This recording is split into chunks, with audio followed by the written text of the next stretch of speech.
ಯಾಕೆ, ಏನಾಯ್ತು? ಕಣ್ಣೆಲ್ಲ ಕೆಂಪಗಾಗಿದೆ.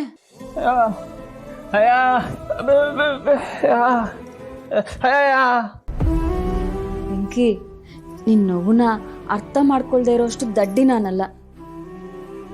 ಸಂತೋಷ್ ಭಾವ ಏನಾದ್ರು ಅಂದ್ರ?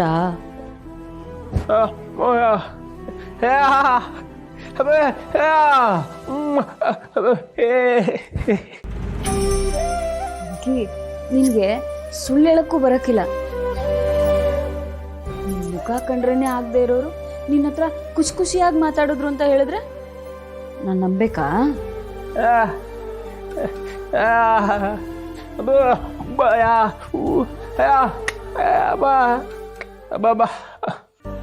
ನಾನ್ ತಲೆ ಕೆಡ್ಸ್ಕೊತೀನಿ.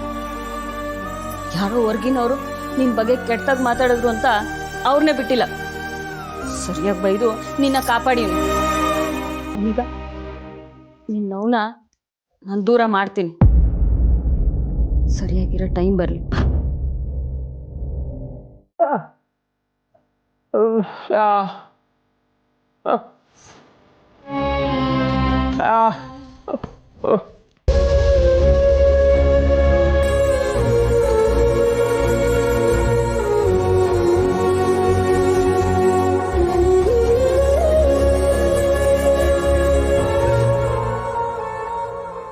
ಇನ್ ಮುಂದೆ ಈ ಜಾಗ ಇವ್ರಿಗೆ ಸೇರಿರೋದು. ಅದೇ ಗಣ ಆಗತ್ತೆ. ಇದು ನಮ್ ನಿಂಗರಾಜ್ ಅಣ್ಣನ ಹೆಸರಲ್ಲಿದೆಯಲ್ಲ. ನೋಡ್ರಲ್ಲ, ಈ ಬ್ರೋಕರ್ ನನ್ನ ಮಕ್ಕಳು ದುಡ್ಡು ಮಾಡ್ಕೊಳ್ಳೋದಕ್ಕೋಸ್ಕರ ಒಂದೇ ಸೈಟ್ನ 4-5 ಜನಕ್ಕೆ ಮಾರ್ಬಿಟ್ಟು ಓಡೋಗಿರ್ತಾರೆ. ಆದ್ರೆ ಯಾರು ಮೊದಲು ಸೈಟ್ನ ತಗೊಂಡಿರ್ತಾರೋ ಅವ್ರಿಗೆ ಈ ಜಾಗ ಸೇರೋದು. ಈಗ ಇವರು ಮೊದಲು ತಗೊಂಡಿದ್ದಾರೆ ಅಂದ್ಮೇಲೆ ಇದು ಇವ್ರಿಗೆ ಸೇರ್ಬೇಕು. ಅದಕ್ಕೆ ಹೇಳ್ತಾವನೆ, ಮೊದಲು ಬೋರ್ಡ್ನ ಕಿತ್ ಬಿಸಾಕಿ. ಅಣ್ಣ, ನಿಮ್ ಜೊತೆ ಇರೋ ನಮಗ್ ಸಹಾಯ ಮಾಡೋದ್ ಬಿಟ್ಟು ಇವನಿಗೆ ಸಹಾಯ ಮಾಡ್ತಾ ಇದ್ದೀರಲ್ಲ ಅಣ್ಣ. ಏಯ್, ಹೊಸಿ ಮರ್ಯಾದೆ ಕೊಟ್ಟು ಮಾತಾಡ್ಲಾ? ಇವ್ರನ್ನ ಯಾರು ಅನ್ಕೊಂಡಿದ್ಯಾ? ನಮ್ಮ ಅಕ್ಕ ಅವ್ರ ಗಂಡನ ಅಣ್ಣ. ವರ್ಷಕ್ಕೆ ನನಗೂ ಭಾವನೆ ಆಗ್ಬೇಕು ಬಿಡು. ನೀವ್ ಹೆಂಗೆ ನಮ್ಮ ಹುಡುಗರು, ಇವರು ನಮ್ಮೂರೆಯ, ನಮ್ಮ ಸಂಬಂಧಿಕರಾಗಬೇಕು. ನೋಡ್ರಲ್ಲ, ಇನ್ ಮುಂದೆ ನೀವು ಯಾರು ಈ ಸೈಟ್ ಕಡೆ ತಲೆ ಹಾಕಂಗಿಲ್ಲ. ಹಂಗೇನಾರು ಹಾಕಿದ್ರೆ ಗೊತ್ತಲ್ಲ.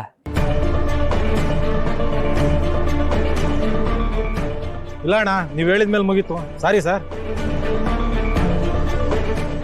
ಬೋರ್ಡ್ ಕಿತ್ಕೊಳ್ರ, ಬನ್ರ, ತಗೊಂಬಾರ.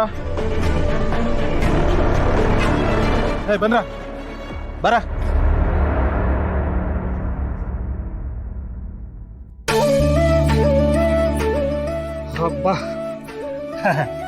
ಬಹಳ ಉಪಕಾರ ಆಯ್ತು ಕೊಟ್ರೆ.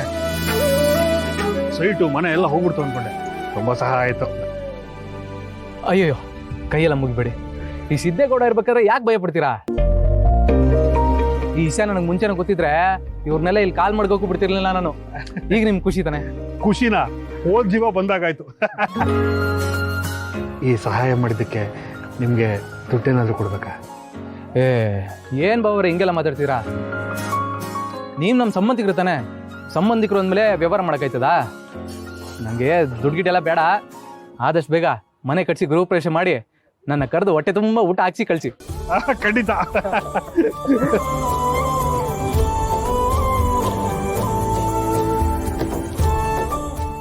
ಏನಾಯ್ತು ಹೇಳಿ. ಸಿದ್ದೇಗೌಡ ಇದ್ದಾನೆ, ನೋಡ್ಕೊತಾನೆ. ಸರ್, ನೀವ್ ಯಾಕೆ ಸರ್ ಇಲ್ಲಿ ಬರಕ್ ಹೋದ್ರಿ? ನಾನು ಹೇಳಿದ್ನಲ್ಲ ದುಡ್ಡು ತಂದು ಕೊಡ್ತೀನಿ ಅಂತ. ಯಾಕೆ ಬರಕ್ ಹೋದ್ರಿ? ಏಯ್, ನೀನ್ ದುಡ್ಡು ತಂದು ಕೊಟ್ಟಿದ್ರೆ ನಾನೇ ಯಾಕೆ ಇಲ್ಲಿ ತನಕ ಬರ್ತಾ ಇದ್ದೆ? ನಿನ್ನಂತ ಗಿರಾಕಿನ ನನ್ನ ಜೀವಮಾನದಲ್ಲೇ ನೋಡಿಲ್ಲ ಸರ್. ಏಯ್, ನಾನೇ ದೊಡ್ಡ ದಗಲ್ಬಾಜಿ ಅಂದ್ರೆ ನೀನ್ ನನಗಿಂತ ದೊಡ್ಡ ದಗಲ್ಬಾಜಿ ಅಲ್ಲಯ್ಯ. ಅಯ್ಯೋ ಸರ್, ಹಾಗೆಲ್ಲ ಹೇಳ್ಬೇಡಿ ಸರ್. ಅಲ್ಲ ಸರ್, ಯಾವುದೋ ಒಂದು ದುಡ್ಡು ಬರೋದಿತ್ತು, ಅದಕ್ಕೆ ಕಾಯ್ತಾ ಇದ್ದೆ. ತಂದು ಕೊಡ್ತೀನಿ ಅಂತ ಹೇಳಿದ್ನಲ್ಲ. ನಾನು ನೀನ್ ಸಿಕ್ಕಿದಾಗೆಲ್ಲ ಇದನ್ನ ಕೇಳಿ ಕೇಳಿ ಸಾಕಾಗೋಗಿದೆ ನನಗೆ. ಅದೆಲ್ಲ ನನಗೆ ಗೊತ್ತಿಲ್ಲ. ನನಗೆ ನನ್ನ ದುಡ್ಡು ಬೇಕಷ್ಟೇ. ಅಯ್ಯೋ ಸರ್, ಕೊಡ್ತೀನಿ ಅಂತ ಹೇಳ್ತಾ ಇದೀನಲ್ಲ. ನಿಂತ ಕಾಲ ಮೇಲೆ ಕೇಳಿದ್ರೆ ಎಲ್ಲಿಂದ ತರಲಿ ಹೇಳಿ? ಏಯ್, ನಾನು ಹಂಗೆ ತಾನೇ ಕೊಟ್ಟಿರೋದು. ತಗೋಬೇಕಾದ್ರೆ ಇದ್ದ ಮಾತು ಕೊಡ್ಬೇಕಾದ್ರೆ ಯಾಕಿಲ್ಲ? ನೋಡಯ್ಯ, ನನಗಿದೆಲ್ಲ ಸಾಕಾಗೋಗಿದೆ. ಆಕ್ಚುಲಿ ನಾನು ನಿಮ್ಮ ಮನೆ ಒಳಗಡೆ ಬರ್ಬೇಕು ಅಂತ ಬರಲಿಲ್ಲ. ನಿಮ್ಮ ಮಾವನ ಹತ್ರ ಹೋಗ್ತಾ ಇದ್ದೀನಿ ಅಂತ ಹೇಳೋದಕ್ಕೆ ಬಂದೆ. Sir sir sir sir sir ದಯವಿಟ್ಟು ಸರ್, ನಿಮ್ಮ ತಮ್ಮ ಎಂತೈತೆ ಸರ್, ಪ್ಲೀಸ್ ಸರ್, ಹಾಗೆಲ್ಲ ಮಾಡಬೇಡಿ ಸರ್. ಅಲ್ಲ ಸರ್, ನಾನು ಬಡ್ಡಿಗೆ ದುಡ್ಡು ತೊಗೊಂಡಿನಿ ಅಂತ ಅವ್ರಿಗೆ ಗೊತ್ತಾದ್ರೆ ನನ್ನ ಮರ್ಯಾದೆ ಹೋಗ್ಬಿಡುತ್ತೆ ಸರ್. ಪ್ಲೀಸ್ ಸರ್, ನಮ್ಮ ಮಾವನ್ ಕೇಳ್ಬಿಡಿ sir, please sir, please sir. ಏಯ್, ಮರ್ಯಾದೆ ಇರೋರು ಯಾರು ಇಂಥ ಕೆಲಸ ಮಾಡೋದಿಲ್ಲ. ನಾನು ನೀನು ದುಡ್ಡು ಕೊಟ್ಟು ನೀನು ಹಿಂದೆ ಅಲಿತಾ ಇದ್ದೀನಲ್ಲ, ನನ್ನ ಮರ್ಯಾದೆ ಏನಾಗಬೇಕು ಹೇಳು? ಬಿಡು ಅದನ್ನ ಬದಿಗಿಡೆ ಅದಕ್ಕೆ ಬದಿಗಿಡೆ ಮೊದಲು ಏನ್ರಿ ಏನಾಯ್ತು? ಹೇಳ್ತೀನಿ ರೇ ಮೊದಲು ಸ್ವೀಟ್ ತಿನ್ನು. ಯಾಕ್ರಿ ಯಾಕೆ ಸ್ವೀಟ್ ಕೊಟ್ಟಿದ್ದೀರಾ? ನೀನು ಹೇಳ್ದಾಗೆ ಸೈಟ್ ವಿಷಯನ ಸಿದ್ದು ಹೇಳಿದೆ, ಎಲ್ಲ ಕ್ಲಿಯರ್ ಮಾಡಿಸ್ಬಿಟ್ಟ ಕಡೆ. ಹೌದಾ? ನಾನು ಹೇಳ್ದೆ ತಾನೇ ನಿಮ್ಮ ಹತ್ರ ಹೋಗಿ ಸಿದ್ದು ಹತ್ರ ಮಾತಾಡಿ ಎಲ್ಲ ಸರಿ ಹೋಗುತ್ತೆ ಅಂತ. ನೀವೇ ಒಣ ಪ್ರತಿಷ್ಠೆ ತೋಡ್ಸ್ಕೊಂಡು ಕೂತಿದ್ರಿ. ನೀವು ನೋಡಿ ಎಲ್ಲ ಸರಿ ಹೋಯ್ತು ತಾನೆ. ಈ ಕೆಲಸ ಮೊದಲೇ ಮಾಡಿದ್ರೆ ಇಷ್ಟು ದಿವಸ ನಿಮ್ಮ ಟೆನ್ಷನ್ ಇರ್ತಿರ್ಲಿಲ್ಲ. ಅಯ್ಯೋ ಏನ್ ಗೊತ್ತಾನೆ, ಒಟ್ಟಲ್ಲಿ ಪ್ರಾಬ್ಲಮ್ ಎಲ್ಲ ಸಾಲ್ವ್ ಆಯ್ತು. ಇನ್ನು ಸೈಟು ನಮ್ದು ಕಡೆ.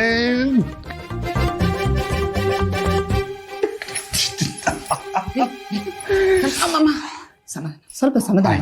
ಆಯ್ತು ಹೇಗೂ ಪಾಪ ಸಿದ್ದು ದೋಸೆಯಿಂದ ಎಲ್ಲ ಒಳ್ಳೇದಾಯ್ತಲ್ಲ, ಅಷ್ಟು ಸಾಕು. ಅದಕ್ಕೆ ಕಣೆ ಇಂಥವ್ರನ್ನೆಲ್ಲ ನಮ್ಮ ಜೊತೆಗೆ ಇಟ್ಕೊಂಡಿರ್ಬೇಕು, ಟೈಮಲ್ಲಿ ಬೇಕಾಗ್ತಾರೆ. ಬೇಡ ಬೇಡ ಬೇಡ, ನನಗೆ ಸಾಕು, ನಂಗೆ ಇಷ್ಟೇ ಸಾಕು. ತಿನ್ನೆ. ಸಾಕು ಕೊಡಿ, ನಾನು ಅತ್ತೆ ಕೊಟ್ಟು ಬರ್ತೀನಿ.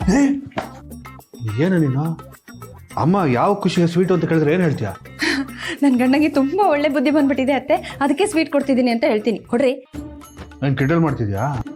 ಏನಿಲ್ಲ ಬಿಡಿ. ಇದೆ ಇದೊಂದು ವಿಚಾರಕ್ಕೆ ನಿಮ್ಮನ್ನ ಕಂಡ್ರೆ ಇಷ್ಟ ಆಗಲ್ಲ ನನಗೆ. ಪರವಾಗಿಲ್ಲ, ನನ್ನ ಮಗ ಇದ್ರೆ ಕಳಿಸು, ಸ್ವೀಟ್ ಕೊಡ್ತೀನಿ. ಆಯಿತು.